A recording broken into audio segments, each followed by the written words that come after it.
Oh my goodness, my friends, this Hollywood story just keeps getting deeper and more unbelievable. Every time we think it's reached its peak, another layer unfolds. Welcome back to Celeb Club. I'm Nova, your guide through the hidden corners of fame, where truth often hides behind polished smiles and glittering lights. Now, before we begin, I just want to say thank you to everyone watching from home, especially my wonderful seniors and loyal viewers who've been with us through every twist of these Hollywood stories. You are the heart of this channel. Please take a second to like, subscribe, and ring that little bell so you don't miss what's next, because trust me, this one is emotional. Let's begin. It started quietly, almost like a whisper. What seemed like just another behind-the-scenes dispute on a movie set has now exploded into one of the messiest legal dramas Hollywood has seen in years. At the center of it all, actress Blake Lively and actor-director Justin Baldoni. You see, these two were working together on the film It Ends With Us, a story about healing, courage, and second chances. But behind the camera, things were very different. Lawsuits, accusations, filings. It's been a storm that's pulling in everyone from Taylor Swift to Ryan Reynolds, even journalists and content creators. Recently, new legal papers surfaced, and buried inside them was a long list. A list of people that Blake Lively's legal team believes have knowledge of the case. And my dear friends, this list has shocked everyone. Because among the names of producers and witnesses are also celebrities like Taylor Swift, Gigi Hadid, and Hugh Jackman. Even people who were never on the film set are now being mentioned. According to these papers, they supposedly know what happened during filming. But how could they? They weren't even there. It seems Blake's team is suggesting that these people were told things privately, whispered stories about what went on behind the scenes. But adding so many names, including famous ones, feels like an attempt to make the case seem bigger than it really is. And let me tell you, this isn't just about legal papers. It's about power, image, and influence, three things Hollywood runs on. Now, let's rewind just a bit. A while back, Blake filed claims about feeling unsafe during the filming of a birthing scene. A very emotional, intimate sequence in It Ends With Us. She said the set wasn't closed off properly, and that she was uncomfortable with how things were handled. But my friends, what makes this so strange is the evidence that came out later. There was a call sheet, basically the daily filming schedule, showing when the scene was shot. It was on May 22nd, 2023, a regular Monday. 3 scenes were filmed that day, including the one where her character gives birth. Later that same evening, Blake and Justin exchanged messages, and those messages paint a very different picture. Justin texted Blake saying something kind, telling her she did an amazing job and that he was proud of her performance. And Blake responded warmly, saying thank you, telling him she appreciated it and that she cared deeply about her work. She even said she was proud of what they did together that day. Now, if someone felt truly unsafe or disrespected, would that be the message they send afterward? It's a question that many are asking, and it's at the heart of why this whole case feels so tangled. But the story doesn't stop there. Recently, Blake updated her filing, and in it, she added more people who she claims know something about what happened. The list now includes over 50 names. Among them are influencers, journalists, other actors, even friends and family members of those involved. One surprising name on that list is Emily Baldoni, Justin's wife. And this is where things start to feel personal. Emily, who has stood quietly beside her husband throughout this ordeal, is now being pulled into the chaos. The filing claims that she has knowledge of inappropriate conduct on set, even though she was never there. Imagine being a spouse, standing by your loved one during a tough professional moment, and suddenly finding your name in a lawsuit suggesting you witnessed things you never even saw. For Emily, it must be heartbreaking. Many see it as an attempt to intimidate and isolate Justin, to drag his family into the fight. And let's not forget, almost all the people Blake's team is now targeting or accusing are women. It's a strange twist, considering how vocal Blake has been about supporting women in the industry. Yet here she is, pulling other women into a storm they never asked for. From Emily Baldoni to Jennifer Abel, Justin's publicist, and Melissa Nathan, a crisis manager who once tried to help calm the situation. Even Taylor Swift, who has been a friend of Blake's for years, is now somehow mentioned as having knowledge of what happened. It's as if the lines between friendship and legal strategy have completely blurred. But one of the most shocking discoveries is who isn't on that list. Several online commentators and creators who've been very vocal about the case, like Andy Sr. from Popcorn Planet, aren't mentioned, even though they've been subpoenaed in related matters. Meanwhile, others like Perez Hilton and Candace Owens are included. Why the inconsistency? It's unclear. But to many, it looks like this list is less about truth and more about painting a narrative. The illusion that dozens of people are backing one side. And that, dear friends, is something Hollywood has always been good at: illusion. Now let's talk about how this battle is being fought in the court of public opinion. When a judge ruled earlier that Justin Baldoni's case against Blake and Ryan Reynolds was dismissed on paper, meaning it was paused, not over, Blake's team quickly spread the story to media outlets as a victory. Within hours, major headlines appeared saying Justin accepted defeat. But here's the thing: that's not what actually happened. The case wasn't truly over. The judge simply said that no final judgment could be made until Blake's legal fee requests were resolved, which could take months. So, Justin hadn't even had the chance to appeal yet. Still, within a day, TMZ, Rolling Stone, and the Daily Mail all ran the same story: that Justin had missed his deadline and accepted his fate.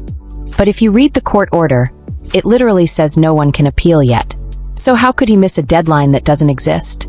Many people online are calling this out as another example of media manipulation, where publicists feed stories to the press before anyone checks the facts. And as always, once the headline is out, the damage is done. People see it, share it, and believe it. Even legal experts are speaking up. One attorney on social media said, "This could not be more wrong if they tried." The judgment literally says no one can appeal yet.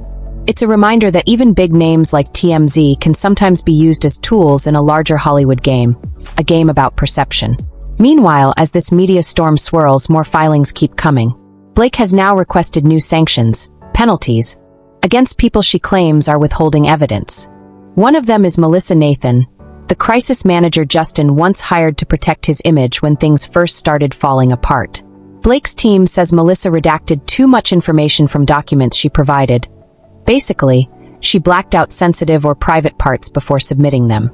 But now Blake wants the court to punish her for it, even asking her to pay Blake's legal fees for the trouble. Imagine that: a professional woman trying to protect her client's privacy being threatened with thousands of dollars in legal penalties just for doing her job. It's exhausting, expensive, and emotionally draining. This is why many are now saying Blake's strategy has crossed into something else entirely: a campaign not just for justice, but for punishment. And when punishment becomes the goal, everyone loses a piece of themselves along the way. Not long ago, a woman named Jennifer A.L., a quiet, hardworking publicist, found herself swept into the chaos. Jennifer was part of Justin Baldoni's team, helping manage his image during the fallout with Blake Lively. She wasn't famous, she wasn't rich, she was just doing her job. But that simple job would cost her almost everything. Jennifer worked for another publicist named Stephanie Jones before she joined Justin. Things were tense between the two women, especially after Jennifer left Stephanie's agency to work independently. But what happened next was something no one could have imagined. According to new court documents, Stephanie took Jennifer's phone, her personal and professional device, and handed it to Blake Lively's legal team. And this wasn't just any phone.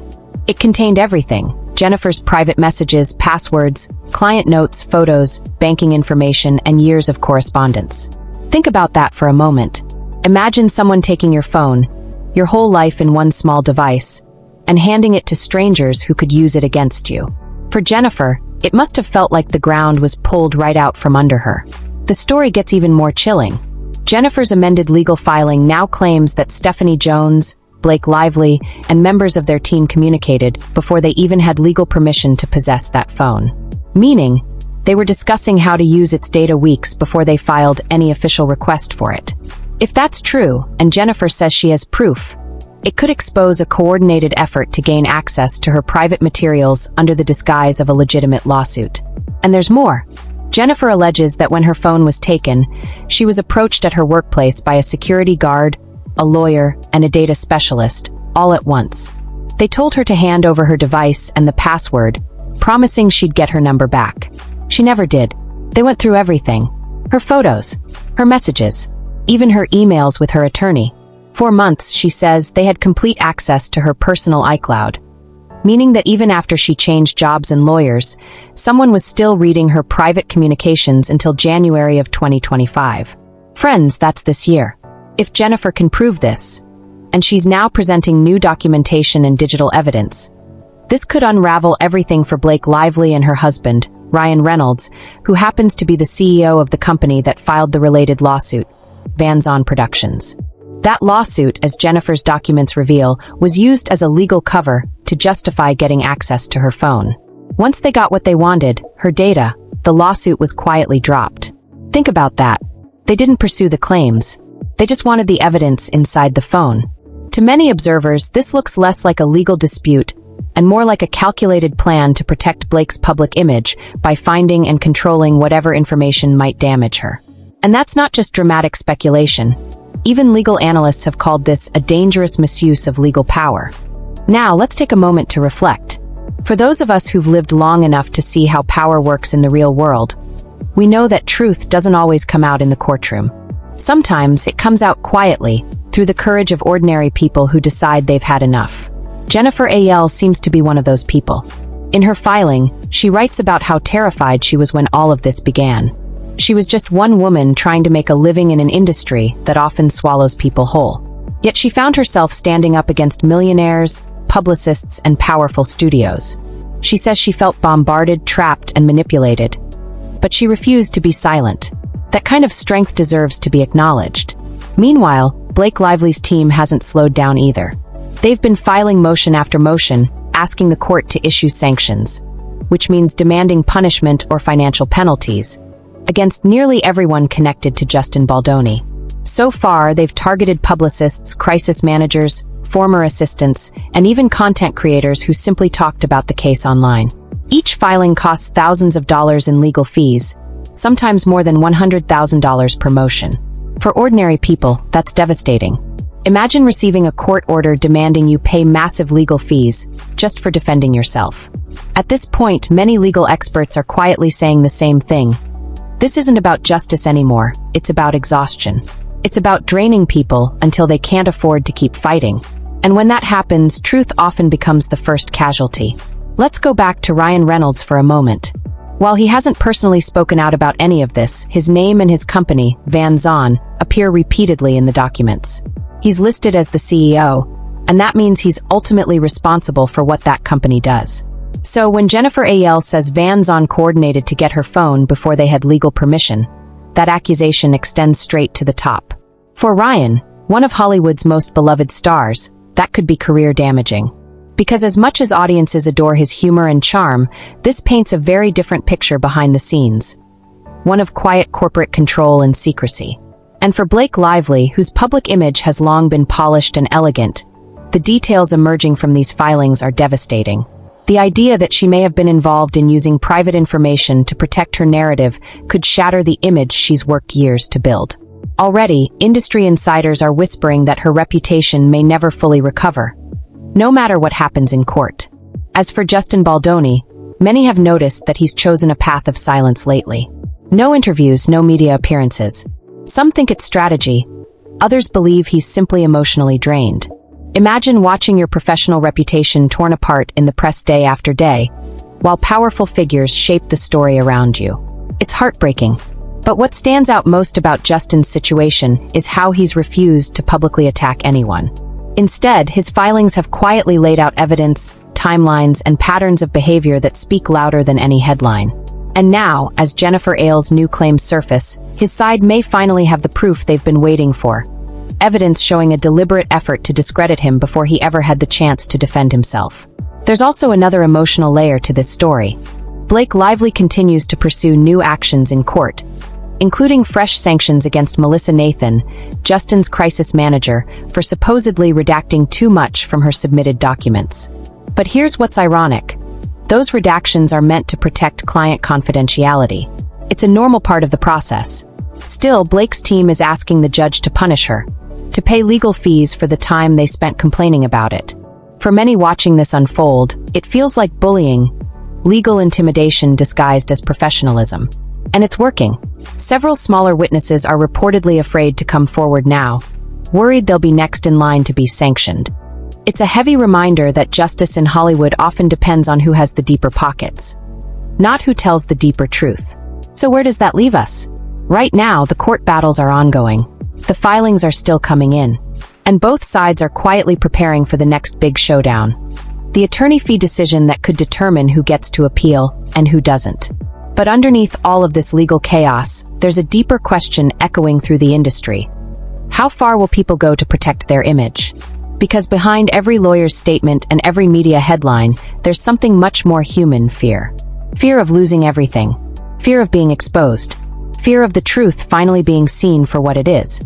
As we close this second part of our story, let's take a breath and reflect on what we've learned. In a world built on image and illusion, even the most glamorous lives can hide painful secrets. Sometimes the real strength isn't found in fame or fortune, but in the quiet courage of those who choose to speak the truth, even when their voices shake. Jennifer Ailes' courage, Melissa Nathan's endurance, Justin Baldoni's silence. These are the human threads that remind us there's always more beneath the surface. And as for Blake and Ryan, Hollywood's golden couple, the next few months could define their legacy in ways they never expected. One that touches every viewer who's ever been wronged, but didn't have the power to fight back. So many of us have lived through moments where we were silenced, told to sit down, stay quiet, or stop asking questions. That's what makes this story so relatable, especially for those of us who understand how unfair systems can be. Jennifer's bravery reminds us of something important. The truth might bend for a while, but it never disappears. Meanwhile, for years, she was Hollywood royalty, beloved by audiences, celebrated by brands, and admired for her picture-perfect marriage to Ryan Reynolds. But the illusion of perfection is fragile. After Jennifer's filings became public, insiders say Blake's team went into panic mode. Sponsors began asking questions, journalists began digging, and old associates started distancing themselves.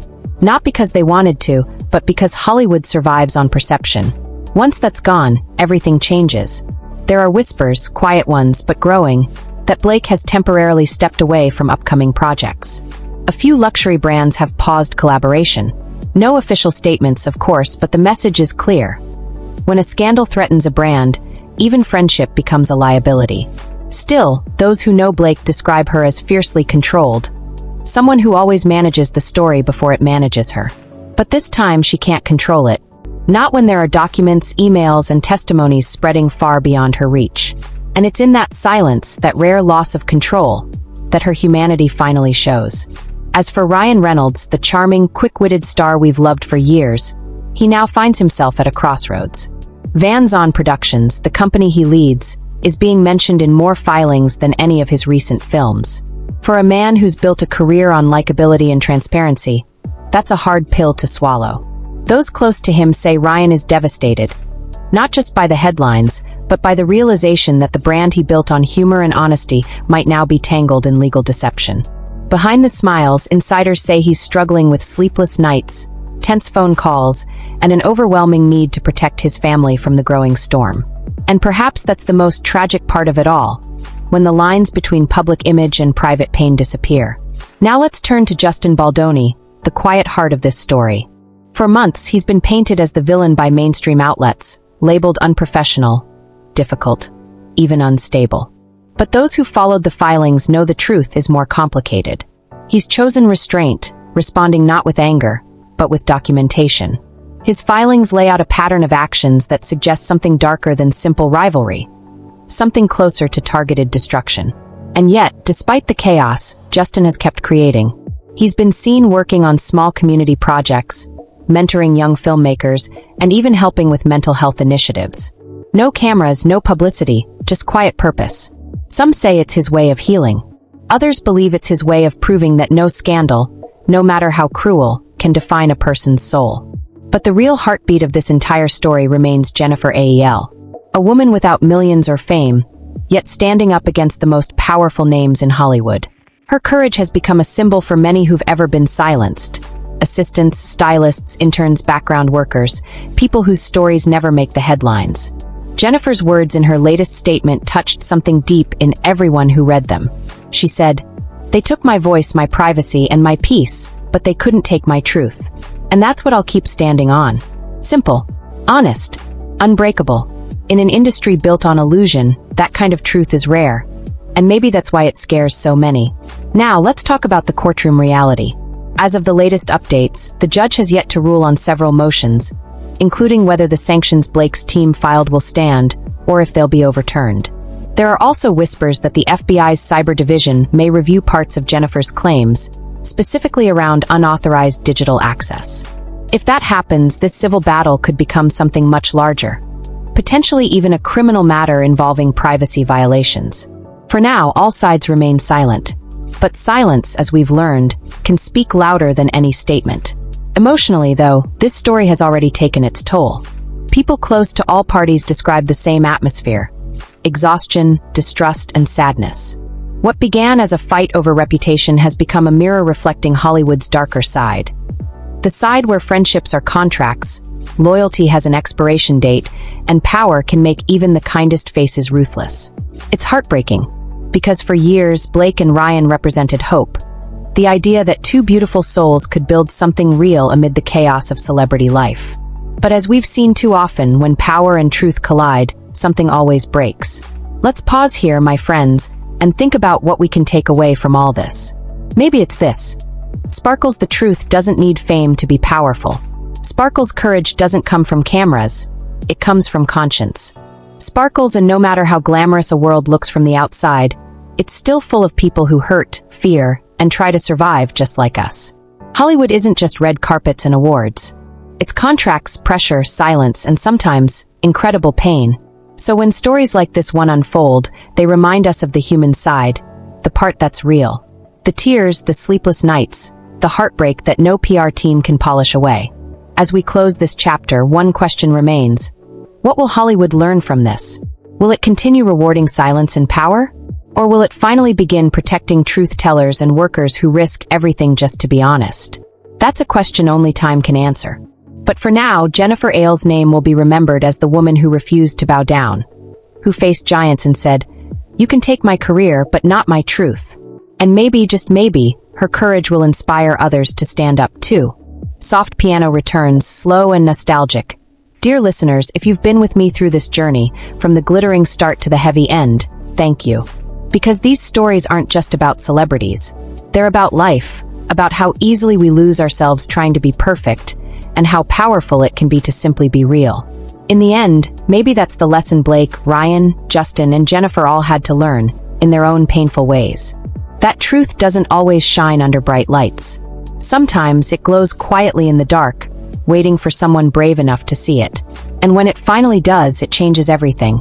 This is Nova, and you've been listening to Celeb Club, where we tell stories with heart, not hype. Until next time, stay kind, stay curious, and remember, even in the world of glitter, honesty is still the rarest jewel of all.